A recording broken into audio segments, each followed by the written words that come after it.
तो ये PHP CA का हुआ कुछ क्लियर सर कि उसको क्या करना है?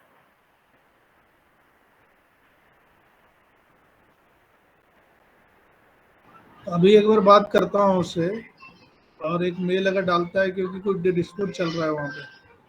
अभी तो बोलता हूँ एक मेल डाल दो, तो और 1-2 घंटा डाउन हो सकता है।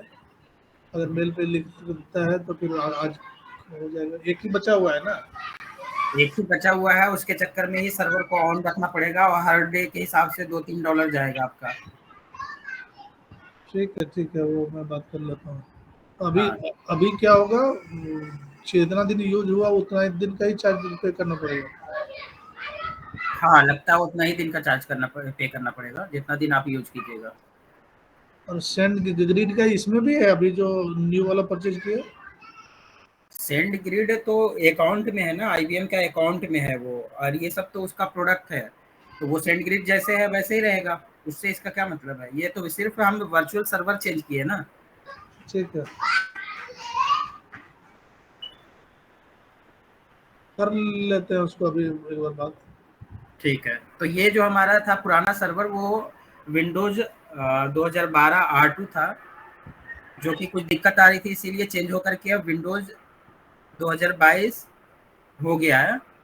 और ये कैंसिल हो जाएगा, आजकल में हम इसको कैंसिल कर देंगे। तो जो भी रिमोट पे रखा हुआ है आप लोग का फाइल्स और फोल्डर, उसको कॉपी कर लीजिएगा।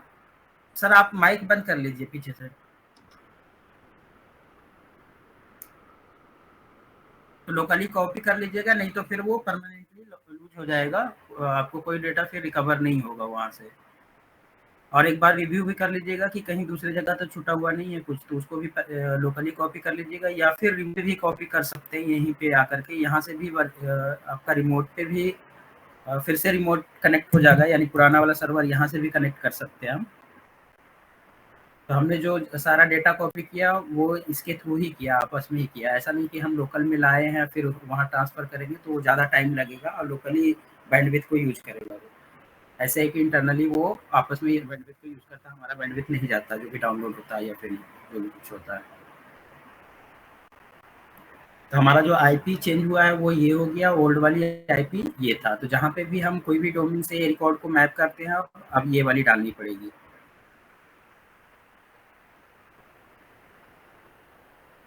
इसका सारा डेटाबेस हमने डिटैच करके और ले लिया नए वाले सर्वर पे। अभी सिर्फ एक ही अटैच्ड होगा जो कि पीएचपी सीए वाला है, ये वाली। ये भी आजकल में करके उसके बाद फिर इस सर्वर हटा देंगे। डेस्कटॉप से उठा लेना है जो भी डेटा आपके हैं डेस्कटॉप पे, और सी ड्राइव में जो भी। इसको लेने की ज़रूरत नहीं है, एफटीपी वाले जो हम वेबसाइट पे सारे को नए वाले पे मूव कर दिए हैं, तो इसको करने की ज़रूरत नहीं है आप लोग को।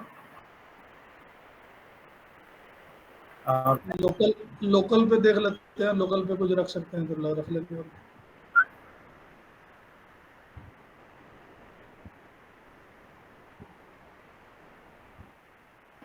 और जब भी लॉगिन होइए कोई भी सर्वर से, तो काम करने के बाद लॉग ऑफ जरूर हो जाइए, नहीं तो वो रिसोर्स यूज करते रहता है, यानी कि मेमोरी में जगह वो लिए हुए रहता है। ठीक है, रात में भी हम कर रहे थे तो देख रहे थे कि राहुल का लॉगिन था।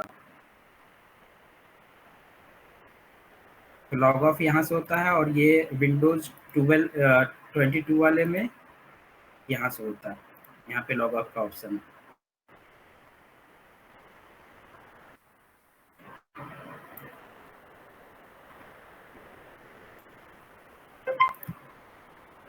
अब आइए इसका थोड़ा सा बता देते हैं कि कैसे कैसे क्या करते हैं। जैसे कोई भी सब डोमेन या डोमेन हमारे पास आता है तो जो बनाते हैं हम ना, तो यहाँ से बनाते हैं उसका एप्लीकेशन, राइट क्लिक करके ऐड एप्लीकेशन। उसके बाद जैसे कि मान लिया हमारे पास एक बना abc.rank1infotech.com या abc.com, तो जो एक सेकंड सुन। सोहेल का बना लो, वीडियो बना लो।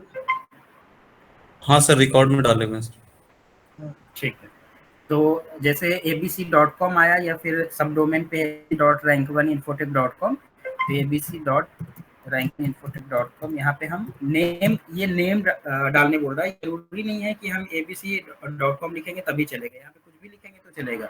बट हम जो साइट बनाते हैं ना वो नेम कन्वेंशन को पूरा मतलब फुलफिल करना है, जो भी नाम डालना है, जो डोमेन है वही रखना है। उसके बाद यहाँ पे एप्लीकेशन पुल है, ये ऑटोमेटिकली जब हम न्यू डालते हैं तो न्यू का एप्लीकेशन पुल बना देता है, लेकिन जब हम as a static website host करें तो डिफॉल्ट वाला सेलेक्ट कर लेंगे, यहाँ से ओके कर देंगे। और अगर हम एप्लीकेशन होस्ट कर रहे हैं जैसे कि ये सब सारा है होस्टेड, तो उसके लिए हम सेपरेट ही रखेंगे, इसी का एप्लीकेशन पुल रखेंगे, तो एप्लीकेशन पुल भी सेपरेट बनता जाता है, वो ठीक है। उसके बाद यहाँ पे है जिस फोल्डर से हमें मैप करना है तो पहले उस फोल्डर को बना लीजिए जा करके यहाँ पे सी ड्राइव में, एफटीपी में, वेब में, और कोई फोल्डर बना दीजिए और उस फोल्डर को हमें यहाँ पे फिर मैप करना है, यानी सेलेक्ट करना है। तो वो यहाँ पे गए, यहाँ पे कौन सी आईपी पे ये रन करेगा, तो वो आईपी हमारा ये है। बाकी ये आईपी लोकल आईपी है, तो फिर ये पब्लिक आईपी को यहाँ पे असाइन करते हैं, लोकल कर देंगे तो लोकल ही सिर्फ एक्सेसिबल रहेगा। और ये IP6 है जो कि हमें कभी असाइन नहीं करना है, सिर्फ AC को करना है असाइन। और यहाँ पे एग्जैक्ट डोमेन नेम आएगा, अगर सब डोमेन है तो सब डोमेन का नाम लिखेंगे abc.rank1infotech.com, और अगर डोमेन है किसी का तो वो वाली डोमेन नेम रखेंगे, वो डोमेन कहीं भी हो उससे मतलब नहीं है इसका, ठीक है। उसके बाद ओके कर देंगे। अब क्या हुआ, ये जो है बन गया, ये लिस्ट यहाँ पे भी दिख जाएगा और ये उसी का लिस्ट दिख रहा है। एप्लीकेशन पुल देखना है तो एप्लीकेशन पुल, यहाँ पे हमने डिफॉल्ट पे ये किया था तो हम देख भी सकते हैं कि डिफॉल्ट पुल पे कितने एप्लीकेशन रन कर रहा है। तो इस डिफॉल्ट वाले में 22 एप्लीकेशन रन कर रहा है, बाकी में सिर्फ एक कर रहा है। अब एप्लीकेशन पुल में क्या होता है कि कुछ सेटिंग होता है जो कि पूरे एप्लीकेशन पे एप्लीकेबल होता है। जैसे कि इसमें 22 एप्लीकेशन है तो कोई भी हम सेटिंग करेंगे तो 22 एप्लीकेशन पे इम्पैक्ट करेगा। तो हम एडवांस में जाते हैं, इसमें हम सिर्फ ये सेटिंग करते हैं कि जब हम फर्स्ट टाइम एप्लीकेशन पुल बनता है ना तो बाय डिफॉल्ट ये फॉल्स रहता है, इनेबल 32 बिट एप्लीकेशन। तो हमें इसे 2 करना है, इसलिए कि हमारा क्रिस्टल रिपोर्ट का जो रन टाइम है ना वो 32 बिट सपोर्ट करता है सिर्फ, इसीलिए हमें इसको इनेबल करना है। अदरवाइज अगर ये इनेबल नहीं रहेगा तो वो जैसे ही क्रिस्टल रिपोर्ट ओपन होगा तो एक पेज एरर वाली पेज आएगा, सर्वर एरर ऐसा कुछ करके पेज आ जाएगा, तो इसलिए इसको कर देंगे तो फिर वो हट जाएगा, ठीक है। तो इसको 2 रखना है। और जो ये तो हो गया एप्लीकेशन पुल का सेटिंग, जो कि 32 बिट सिर्फ यही एक ही सेटिंग मतलब करते हैं हम, बाकी जैसे है वैसे ही रखते हैं इसको इंटीग्रेटेड। इसमें भी 2 तरह के होते हैं, क्लासिक होता है और एक इंटीग्रेटेड होता है, तो इंटीग्रेटेड वाला नहीं चलाना है। और दूसरा जिसे हमने बनाया है abc.com, तो इसका भी सेटिंग होता है कुछ। इस पर राइट क्लिक करेंगे, राइट क्लिक करके फिर एडिट बाइंडिंग करेंगे। बाइंडिंग क्या है यहाँ पे कि क्या क्या डोमेन और सब डोमेन इस पे से चलाते हैं और मैप करते हैं। जैसे अभी जो सेट है abc.rank1.com है, ठीक है। अगर हम चाहते हैं नहीं कि जैसे डोमेन रहता सपोज abc.com, ठीक है, अगर हम उसमें चाहते हैं कि www भी करके आए तो वो इसी वेबसाइट पे या एप्लीकेशन पे रिडायरेक्ट हो www.rank1.com, ये वाली भी डोमेन को हमने मैप कर दिया। अब ये डोमेन www भी टाइप करेगा तो यहीं आएगा और विदाउट www भी टाइप करेगा तो यहीं पे आएगा। फिर हम आते हैं HTTPS पे। अगर किसी के HTTPS लगानी है तो हमें यहाँ पे पहले HTTPS वाली बाइंड करनी पड़ेगी, तो जाएंगे HTTP सेलेक्ट करेंगे, यहाँ पे HTTPS, यहाँ पे IP एड्रेस उसका और पोर्ट नंबर यही रहेगा और इसका डोमेन जैसे कि मान लीजिए abc.com है, ठीक है। और ये वाली जरूर टिक करेंगे, अगर ये टिक नहीं करेंगे ना तो जितने भी एप्लीकेशन चल रहा है और HTTPS लगा हुआ है सबको बंद हो जाएगा, वार्निंग आ जाएगा कि उसका HTTPS मैच नहीं कर रहा, तो ये वाला टिक करेंगे। उसके बाद यहाँ से हम जो इंस्टॉल करेंगे HTTPS, हम अभी आपको बताएंगे कि HTTPS SSL कैसे इंस्टॉल करते हैं, वो SSL को यहाँ पे इस डोमेन के लिए जो इशू हुआ है उसको सेलेक्ट करेंगे। जैसे कि ये सब इशू है वो दिख रहा है, तो दूसरा को करेंगे इस डोमेन पे वो मैच नहीं करेगा, एरर आएगा। तो जो इसके लिए इशू हुआ उसको इंस्टॉल करेंगे, इंस्टॉल करेंगे तो ये ड्रॉप डाउन में दिखने लगेगा, उसको सेलेक्ट करेंगे और ओके कर देंगे तो HTTPS से बाइंड हो जाएगा। तो HTTPS को भी 2 तरीके से बाइंड कर सकते हैं, एक www के साथ और एक विदाउट www के साथ। तो जो डोमेन रहेगा एग्जैक्ट डोमेन नेम रहेगा वहाँ पे तो www कर सकते हैं और www भी कर सकते हैं, बट जहाँ पे हमें सब डोमेन मिला हुआ है वहाँ पे www का सीन नहीं होता, सिर्फ वो सब डोमेन ही होता है। तो एक रहेगा HTTP के साथ, एक रहेगा HTTPS के साथ। जो जिसमें SSL हमें लगाना है उसमें HTTPS से बाइंड करना है, अदरवाइज नहीं करना है, ठीक है। जैसे जो HTTPS से बाइंडेड है उसको दिखा देते हैं, जैसे मान लिए ऑर्चिड गार्डन, ठीक है। ये डोमेन है, इसमें देखो 4 बाइंडिंग दिख रही है, एक दिख रहा है HTTPS और एक दिख रहा है HTTP, अब एक दिख रहा है www के साथ और एक दिख रहा है विदाउट www के साथ, है ना। इसको एडिट भी कर सकते हैं कभी भी। देखिए यहाँ पे जो हमने बाइंड किया है वो टिक किया है यहाँ पे, अगर हम अनटिक करके करेंगे तो सारी साइट डाउन मतलब वार्निंग आ जाएगा ऐसे।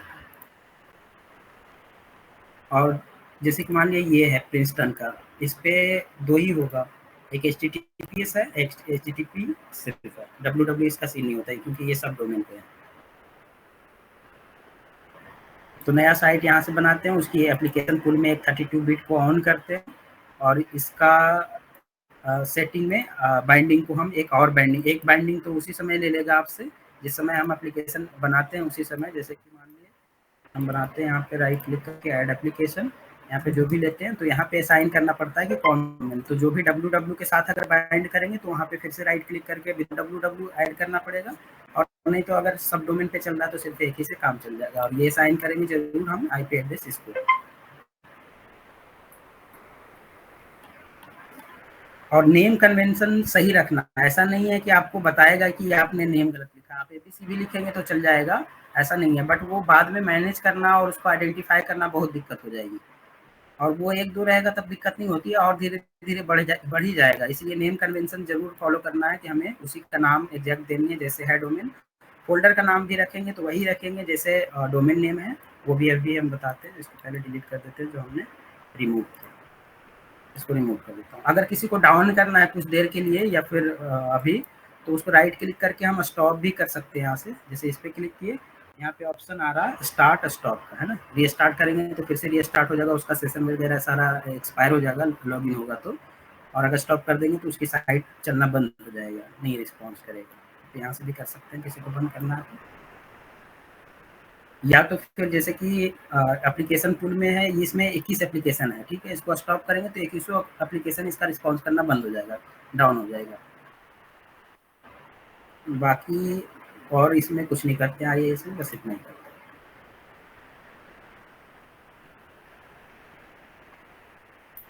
उसके बाद FTP वेबसाइट, इसमें नेम कन्वेंशन जिसका डोमेन है उसी को रखते हैं, ऐसे ही नाम लिख करके नहीं छोड़ते हैं और उसको मैप करते हैं। जैसे मान लीजिए एक बनाते हैं हम abc.com के लिए,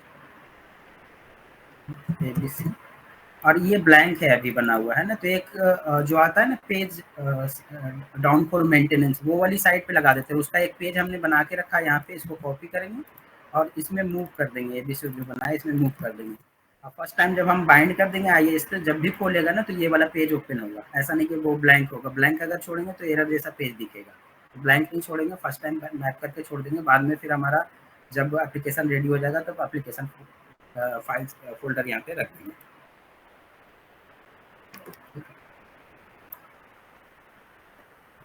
उसके बाद है सर्टिफिकेट, तो सर्टिफिकेट हम कैसे करते हैं वो बताते हैं। जैसे सर्टिफिकेट देख लेते हैं कि A2L ये जो जनरेट करके हमने लाया GoDaddy से लाया, हमारा ई मुद्रा से और GoDaddy से अभी चल रहा कुछ डोमेन है 2-3 जो ये GoDaddy से परचेज है SSL, और मोस्टली सारा के सारा लगभग ई मुद्रा से परचेज है, तो वहीं से मैनेज करते हैं। तो वहाँ से जो जनरेट होकर के आया है हमारे पास वो हम यहाँ पे पेस्ट कर देते हैं, और इसका CSR जनरेट करते हैं, और उसका ये भी है सर्टिफिकेट भी है। तो नाम कन्वेंशन जो है वही रखना है हमें। CSR भी जनरेट किए तो यहाँ पे CSR डैश उसका डोमेन नेम लिख दिए, ताकि कल को इधर उधर भी फाइल हुआ तो पता चल जाएगा कि ये CSR किसका है, इसलिए कि इसके अंदर जो लिखी हुई है इससे नहीं पता चलेगा कि किसका फाइल है, तो इसको रीड करना मुश्किल है। तो इसलिए अब CSR कैसे जनरेट करते हैं, CSR भी पहले आप इसको देखिए कि हमें SSL के लिए क्या क्या ज़रूरत पड़ता है। SSL जनरेट करने के लिए पहले तो परचेज करना पड़ेगा जा करके, जो कि विजय दे देते हैं परचेज करके, ई मुद्रा से जा करके परचेज करना। करने के बाद हमारे पास एक लिंक आता है, ठीक है। वो लिंक कैसा रहता है वो दिखाता हूँ।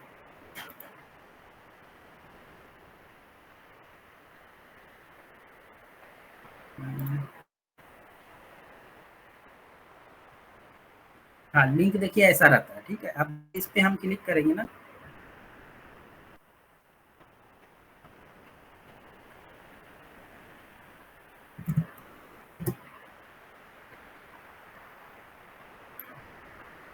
तो ये दिख रहा है, ठीक है। इस पे अगर हम प्रोसीड करेंगे फॉर वेरिफिकेशन तो यहाँ पे ये पूछेगा, यहाँ पे ये जनरेट हो गया, इसीलिए दिखा रहा है यहाँ पे जनरेटेड, नहीं तो यहाँ पे रहता है इन प्रोसेस, यहाँ पे भी इन द प्रोसेस रहता। तो ये तो ग्रीन हो जाता है। डोमेन वेरिफिकेशन करने के लिए यहाँ पे बटन रहता है, उसको अभी करके दिखाएंगे, दूसरा एक प्रोसेस करना है। और फिर यहाँ जब जनरेट हो जाता है तो यहाँ से हम डाउनलोड करते हैं। डाउनलोड करते हैं तो हमारे पास डाउनलोड फोल्डर में इस तरह से नाम रहेगा, जैसे इस तरह के बन के आएगा। इसको रीनेम कर देते हैं, उसका डोमेन नेम ही डाल देते हैं और इसको कॉपी करके फिर यहाँ पे सर्टिफिकेट वाले फोल्डर में रख करके एक्सट्रैक्ट कर लेते हैं। और आप जनरेट करने के लिए हमें CSR की ज़रूरत पड़ता है। जैसे कोई हमें सपोज जनरेट करने के लिए है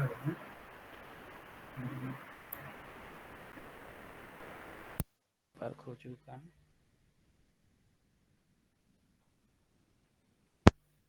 स्काईलैम, जैसे यहाँ पे ट्रैक पे जाते हैं, ठीक है।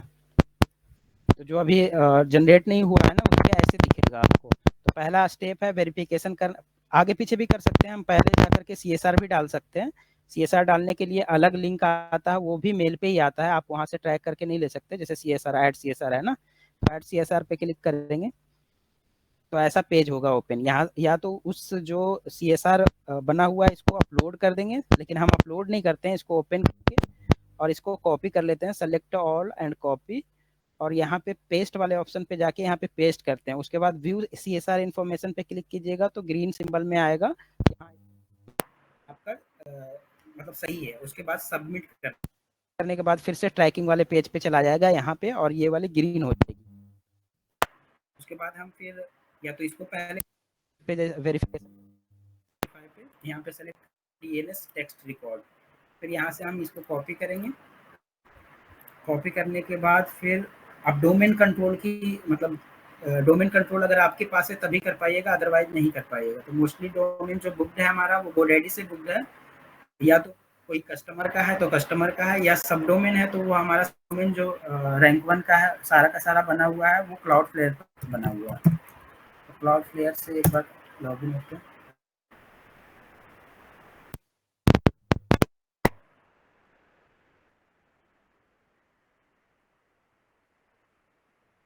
यहाँ पे रैंक 1 पे जाते हैं,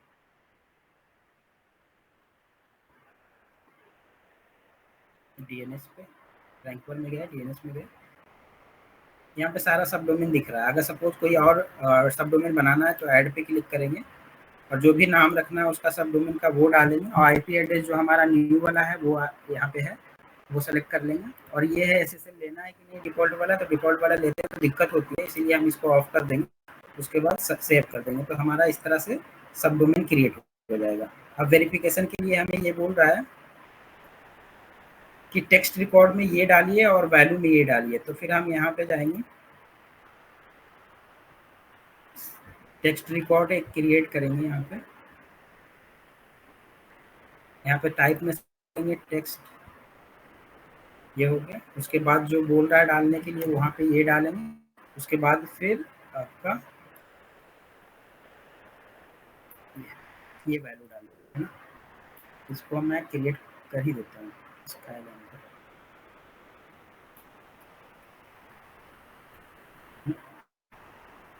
वैल्यू डाल दिए, उसका टेक्स्ट रिकॉर्ड डाल दिए। या तो पहले से भी हमारे पास होगा क्योंकि मैंने पहले बनाया था, तो उसी में सिर्फ वैल्यू चेंज कर देंगे क्योंकि वेरीफाई करना है। तो टेक्स्ट रिकॉर्ड वाला देख लेते हैं कितना है इसमें। स्काईलैम था ना, स्काईलैम ये है। इसको एडिट करेंगे और इसकी वैल्यू को चेंज कर देंगे। चेंज करने के बाद सेव कर देंगे। तो वैल्यू हो गया 87 में वेरीफाई पे क्लिक करेंगे। तो कभी कभी इतना जल्दी नहीं होता है, कभी कभी जल्दी भी हो जाता है, जैसे ये हो गया। अब हमारे पास दूसरा ऑप्शन है इसका ये वेरीफाई करना।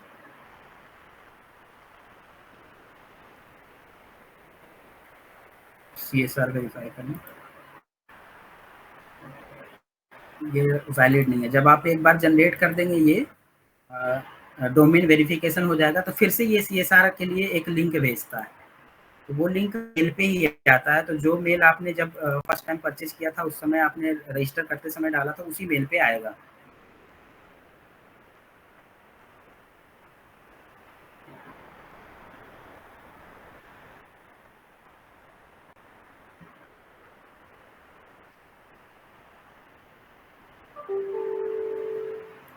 ये आ गया ये मेल।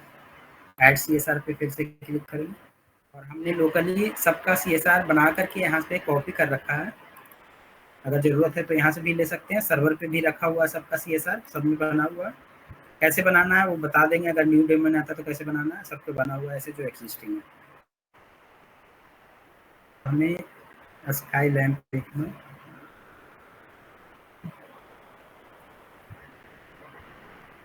स्काई लैम्प का ये है CSR, इसको सेलेक्ट ऑल, कॉपी, यहाँ पे पेस्ट, यहाँ पे डोमेन भी देख लेना है कि जिस डोमेन, गलत डोमेन कर देंगे तो गड़बड़ हो जाएगा, नहीं होगा इसको। डोमेन चेक कर लेना है कि जिसका मैंने कॉपी किया वही डोमेन है कि नहीं। ये स्काईलाइन है, मैंने कॉपी भी स्काईलाइन का किया। उसके बाद व्यू करेंगे, ये सक्सेसफुल दिखा रहा है कि डोमेन और इसका CSR मैच कर रहा है, सबमिट कर देंगे।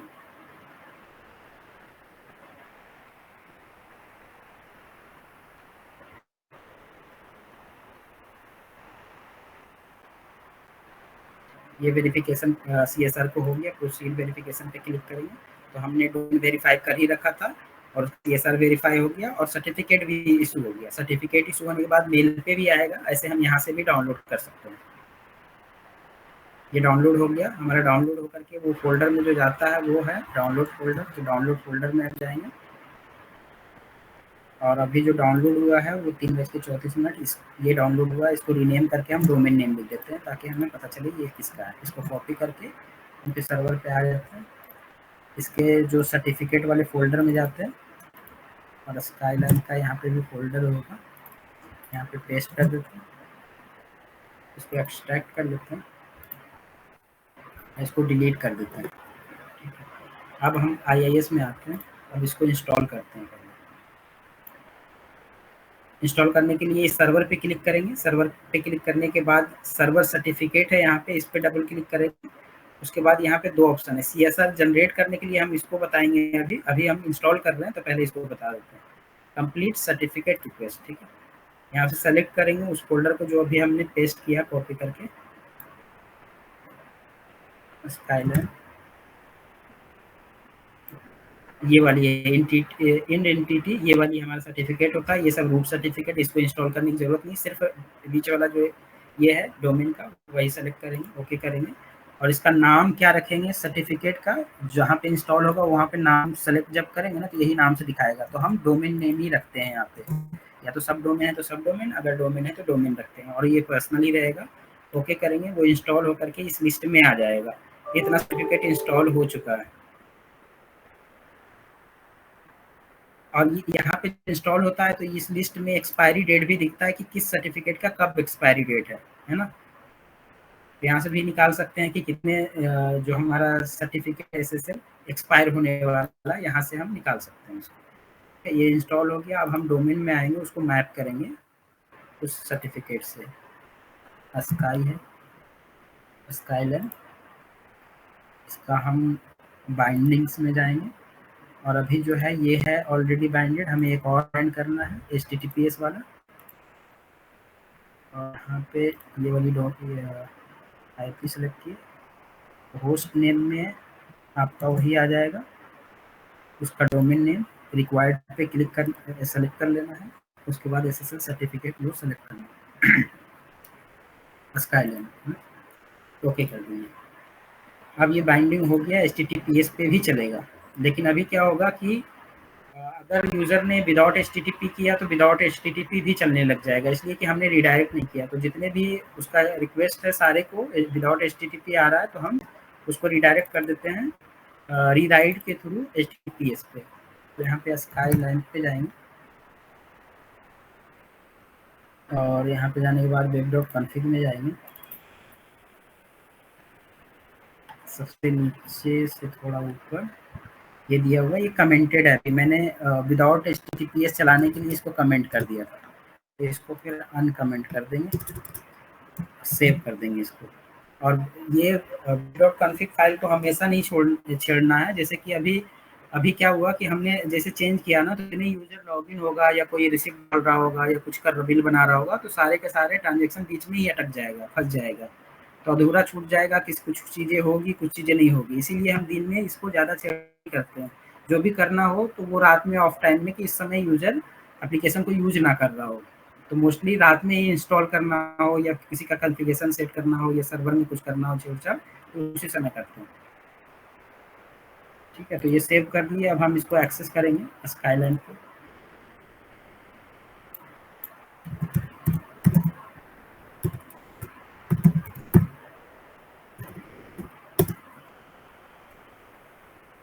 तो ये HTTPS पे रन करने लग गया। अब इसका सर्टिफिकेट भी यहाँ से चेक कर सकते हैं। ये सर्टिफिकेट इंस्टॉल्ड है और ये 25 मई 2024 को एक्सपायर हो जाएगा और 17 सितंबर को हुआ है सर्टिफिकेट में।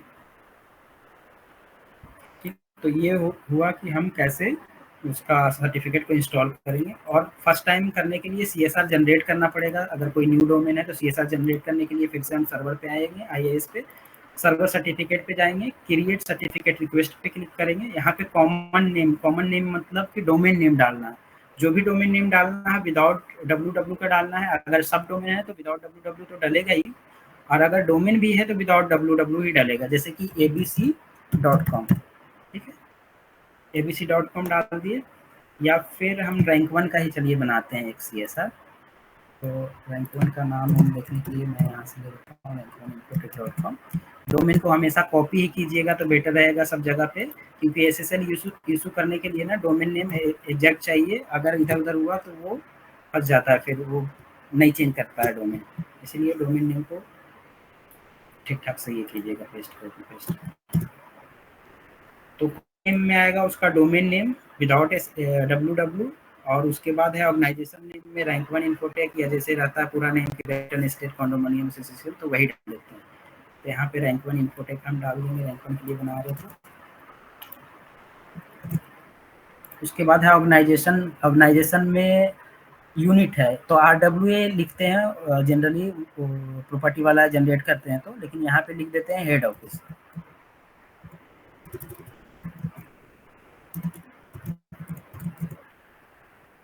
और ये सिटी पूछ रहा है तो गुड़गांव के कर रहे हैं तो गुरुग्राम डालते हैं, नोएडा कर रहे हैं तो नोएडा डालते हैं, हम दिल्ली का कर रहे हैं तो दिल्ली डालेंगे यहाँ पे। ये इन्फॉर्मेशन एक्चुअली जब सर्टिफिकेट को व्यू करेगा ना तब ये इन्फॉर्मेशन दिखता है, इसीलिए सही से डालिएगा यहाँ पे।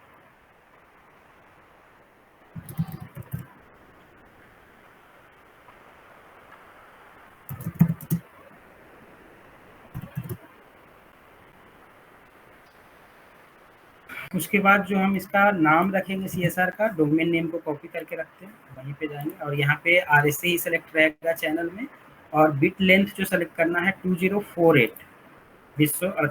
नेक्स्ट करेंगे। यहाँ पे पाथ देंगे कि कहाँ पे सेव करना चाहते हैं, तो हमने बना रखा है पहले से फोल्डर C ड्राइव में सर्टिफिकेट के अंदर। अगर rank1 यहाँ पे है तो ठीक है, नहीं है तो एक न्यू फोल्डर बनाएंगे और इसका डोमेन नेम इसमें डाल देंगे, तो न्यू फोल्डर बन गया इसका। अब इसके अंदर जाएंगे, इसके अंदर फिर कुछ नहीं है तो यहाँ पे नाम डालेंगे, उसके पहले लगा देंगे CSR। Folder name, file name में डॉट ये सब नहीं चलता, इसीलिए डॉट हटा करके अंडरस्कोर डाल देंगे इसको। तो CSR rank1 इन्फोटेक ये _com हो गया है ना। ओपन करेंगे, यहाँ पे ये आ गया, फिनिश करेंगे। तो ये कुछ नहीं करेगा, यहाँ पे ऐड वगैरह नहीं करेगा, ये CSR। अब ये कहाँ पे हमने सेव किया है, यहाँ पे जाएंगे सर्टिफिकेट के अंदर rank1, इसके अंदर एक फाइल मिल गया CSR rank1infotech.com। अब ये फाइल हमें जब SSL लेंगे, परचेस करेंगे तो उसको वेरीफाई करने के लिए इस फाइल को हमें कॉपी पेस्ट या अपलोड करनी पड़ेगी, जो कि हमने अभी स्काईलैंड के लिए यहाँ पे अपलोड किया था, है ना, यहाँ पे अपलोड किया था। ठीक,